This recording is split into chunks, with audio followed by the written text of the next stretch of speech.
Toll plaza पर एक गरीब किसान के ट्रैक्टर को रोका गया जबकि वीआईपी गाड़ी मुफ्त गुजर गई, मगर किसी को मालूम नहीं था कि असल ताकत किसके पास है। दोस्तों, अगर आपको वीडियो अच्छी लगे तो लाइक, शेयर और कमेंट जरूर कर दो। शाम का वक्त था, हाईवे पर लंबी कतारें, हारन की आवाजें और टूल प्लाजा पर मुकम्मल हलचल। एक तरफ महंगी वीआईपी गाड़ी आई, मैनेजर ने मुस्कुरा कर हाथ हिलाया, सर आप जा सकते हैं, कोई टूल नहीं। गाड़ी फौरन निकल गई। इसी लम्हे एक पुराना सा ट्रैक्टर आगे बढ़ा, इस पर मिट्टी लगी हुई थी, पीछे अनाज के थैले बंधे हुए थे। मैनेजर का लहजा बदल गया, रोको इसे, फास्टैग नहीं है, पूरा टूल अदा करो। ट्रैक्टर से उतरकर एक किसान सामने आया, सादा कपड़े, झुर्रियों भरा चेहरा और आंखों में वकार। इसने नरमी से कहा, बेटा ये फसल शहर की मंडी के लिए है, रास्ता दे दो, देर हो रही है। मैनेजर हंसा, कानून सबके लिए बराबर है, पैसे नहीं तो वापस जाओ। किसान खामोश हो गया। इसने जेब से फोन निकाला और एक नंबर मिलाकर स्पीकर पर डाल दिया।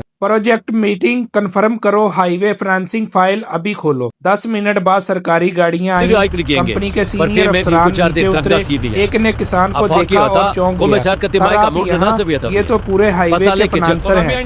मैनेजर का ये सुनते ही रंग उड़ गया। किसान ने आहिस्ता से कहा, सड़कें पैसों से नहीं, इज्जत से चलती हैं। और अगली सुबह वो टूल बूथ खाली था। दोस्तों, अगर आपको ऐसी स्टोरीज पसंद हैं तो चैनल को लाजमी सब्सक्राइब करें ताकि ऐसी आने वाली बेहतरीन स्टोरीज आप तक बर वक्त पहुंचती रहें। अगर आपको वीडियो अच्छी लगे तो लाइक, शेयर और कमेंट जरूर कर दें।